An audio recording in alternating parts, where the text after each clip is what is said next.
Columbia Institute of Technology acknowledges that our campuses are located on the unceded traditional territories of the Coast Salish nations of Musqueam, Squamish, and Tsleil-Waututh.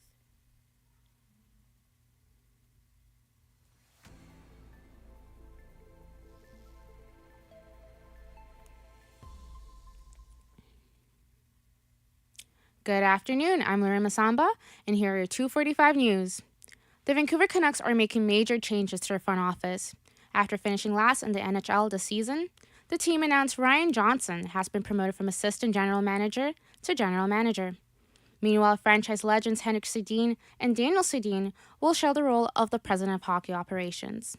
The changes come after GM Patrick Alvin was fired following the disappointing season. Plans for a new transit line between Surrey and White Rock are moving forward. After a closed city council vote, a reporter Zach Byard explains the final details of that decision.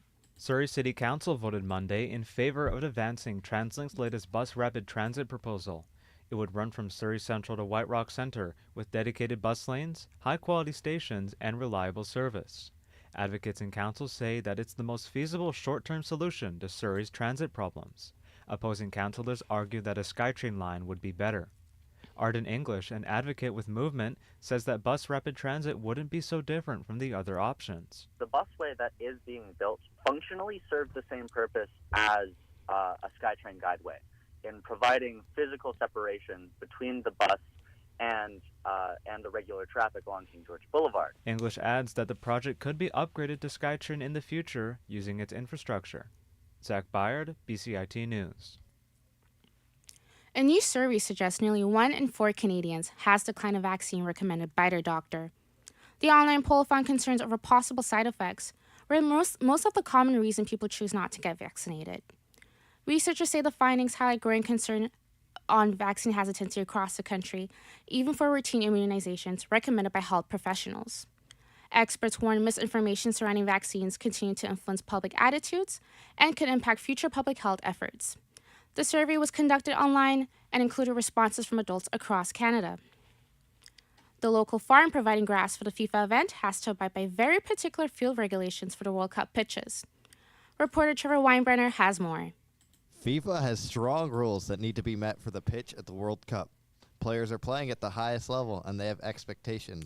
Boss Sod Farms Bird Boss explains what are some of the things they had to meet to make sure the field was at the highest level it could be.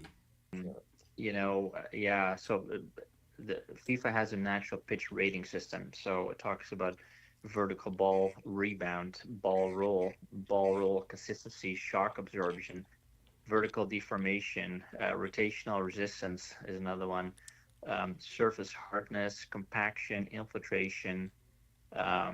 There's so the list goes on. There's quite a comprehensive list, so it's very rigorous. Pitch is ready and fans are excited. Trevor Weinbrenner, BCIT News. The Vancouver Park Board is celebrating the reopening of the iconic basketball courts at Kitsilano Beach following a major renovation.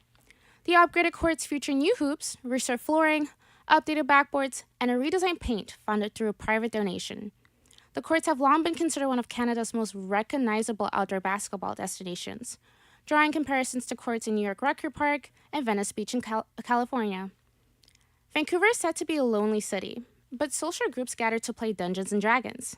Reporter Luca Avila Slobodoniak talked to the co-founder and CEO of YVR Dungeon Master Society. Wizards of the Coast, the publishing company behind Dungeons & Dragons, say that they have an annual revenue of $1.17 billion thanks to the popular role-playing game. But in the 80s, there was a group of Christians that misinterpreted the game, calling it satanic and devil-worshipping. Montana, the GVR Dungeon Master Society co-founder, has this to say.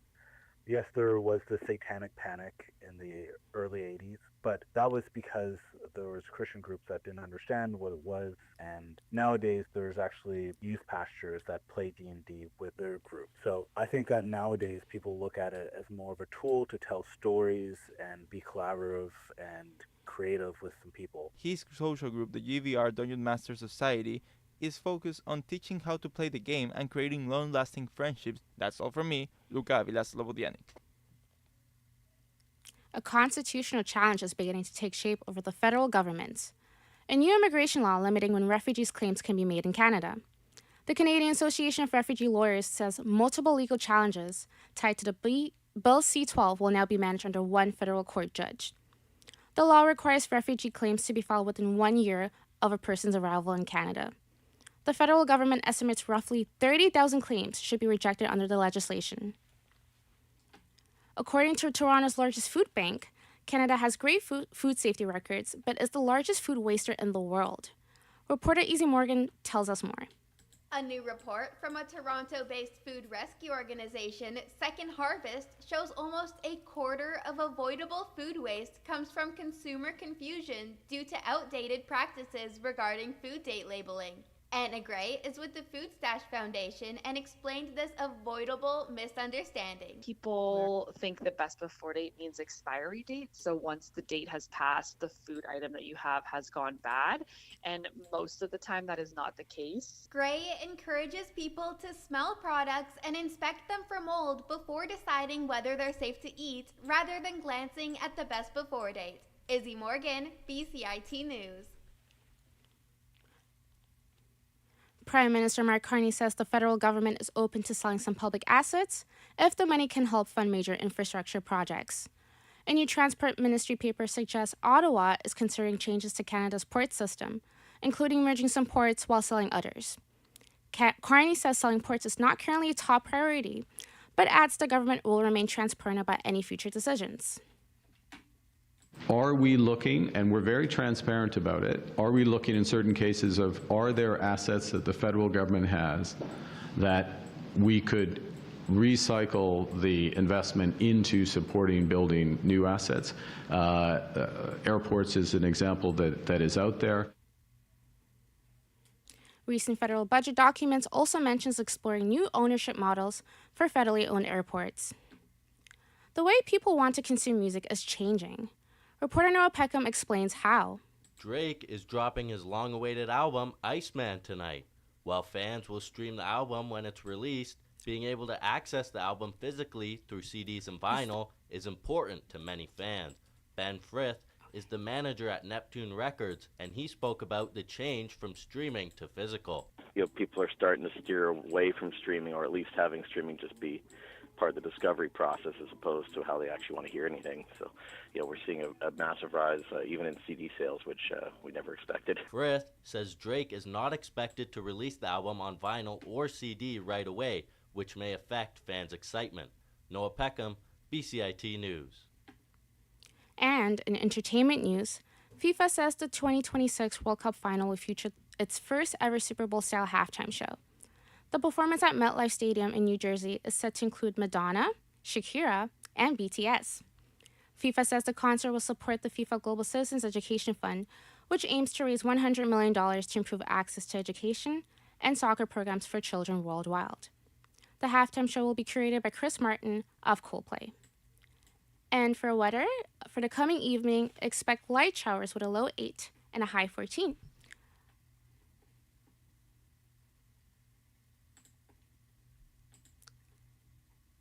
And in terms of politics, BC announced that there will be new legislation put down for the Victoria BC elections. And that's all the news we have for you today.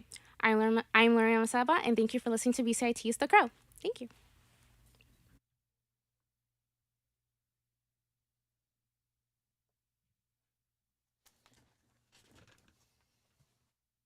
Sorry about that. Did you get confused about the timing? Yeah, so when I said halfway, I meant 4 minutes. Oh, so we still had a few minutes left? Yeah, right now we have a minute to go, but then that's okay. Yeah. I didn't understand. I was like, wait, what does she mean? Because, like, you prepared for 8, right? I did. I noticed that one of my stories, though, got cut off because I had doubled, the story, and it wasn't in there. So I didn't have any time to follow. It's okay. Yeah. I mean, for now, it's good.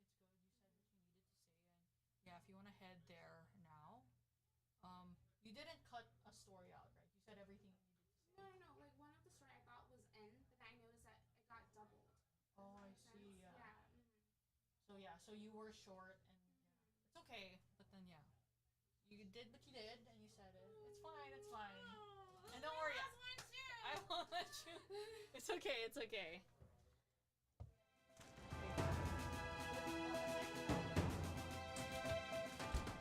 Stay tuned for more on BCIT's 1680 The Crow.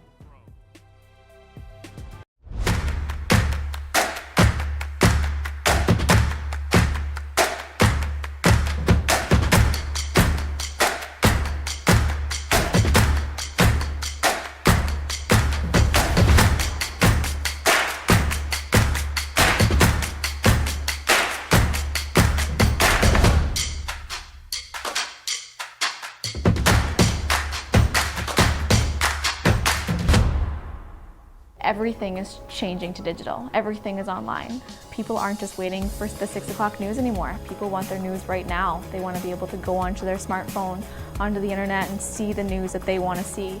Vancouver is growing at, a really rapid rate, the Lower Mainland even, and with the tools that we're given here, we're able to cover all of that. Welcome to BCIT Magazine. I'm Radhika Sikakane. In the program, they really leave it up to you. I mean, the help is there when you need it, figuring out how to use the programs like Premiere, Audition, and figuring out how to use the cameras.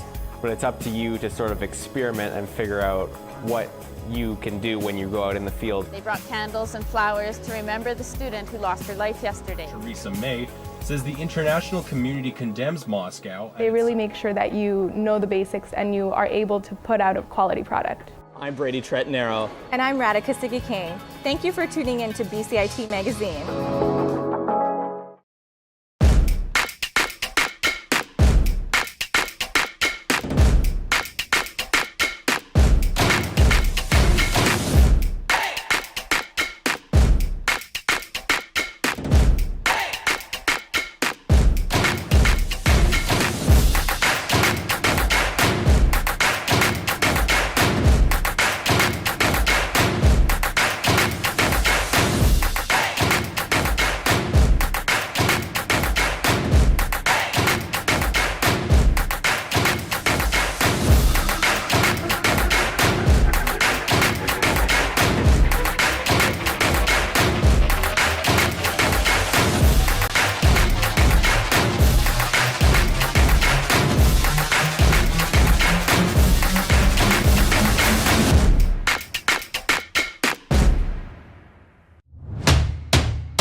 Good afternoon, I'm Chloe Lawler. Here are your 3 o'clock sports updates.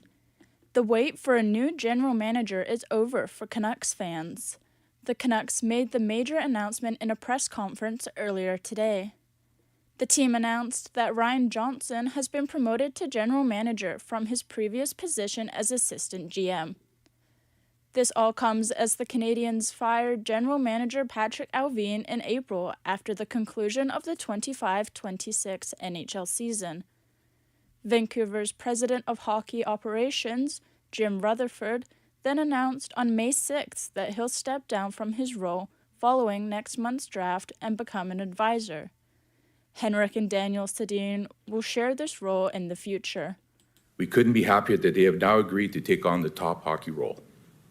It's my great pleasure to welcome Ryan Johnson as the 13th General Manager of the Vancouver Canucks. It is well known we conducted an exhaustive search for a new GM, as you all know. Of course, we knew Ryan was our top internal candidate from the beginning. New co-president of hockey operations, Daniel Sedin, spoke about the work ethic that needs to be put in place in order to become a winning team moving forward. There's certain things that needs to be in place for us to be able to win on a consistent basis. That means your best players needs to be the best leaders. They got to come in every day and lead the right way, and that's what we're going to ask for this team moving forward. The new staff was non-committal on current head coach Adam Foote, as they are weighing options on who will be behind the bench next season. The Montreal Canadiens and Buffalo Sabres are set for tonight's Game 5 starting at 4 p.m. Their second-round playoff series is currently tied 2-2. Montreal fell 3-2 on home ice on Sunday, but has not lost back-to-back games at any point this spring. Canadiens winger Josh Anderson says the belief remains high in his team's locker room. We have all the confidence in our group, especially the way that we've been playing as a team, and going into this series, I like the way we handled our play 5-on-5 and what we can create in the offensive zone. And I think we've had a lot of looks in this series. Game 6 goes Saturday night in Montreal, and Game 7, if necessary, will be back in Buffalo on Monday. Elsewhere, the Vegas Golden Knights and Anaheim Ducks face off in Game 6 today, starting at 6:30 p.m. Vegas currently leads that series 3-2 and hopes to secure their spot in the Western Conference Final. The IIHF 2026 World Championship starts tomorrow. Canada's captain Macklin Celebrini is hoping to bring his team to the top. Players to watch out for are Penguins captain Sidney Crosby, Oilers defenseman Evan Bouchard, and Winnipeg forward Mark Scheifele. Canada's first game is against Sweden, which starts at 7:20 a.m. Vancouver time. And there's a new push to keep the Whitecaps Major League Soccer team in Vancouver for future generations. The City of Vancouver, the BC government, First Nations, and the Crown Corporation that owns BC Place say they are working with private partners to try and make this happen. Reporters in Ottawa asked Prime Minister Mark Carney about the Whitecaps today. In terms of the Whitecaps specifically, I'm not personally involved in that. I would obviously like them to stay, but I don't have anything to say on that at this point. A joint statement by the group says they are working on improving the game day economic model at the stadium, but it does not identify the private investors. The BCHL final series between the Brooks Bandits and the Nanaimo Clippers begins tomorrow. The Bandits are the reigning champions and are hoping to defend their title. Dakota Mason, the head coach of the Bandits, speaks about how his players are feeling ahead of tomorrow's clash. The fact that we're here and ready to go and our guys are ready, it means a lot for our group. And yeah, we're just ready for the challenge and we're ready to get going. I've been Chloe Lawler. Thanks for listening to Sports on BCIT's The Crow.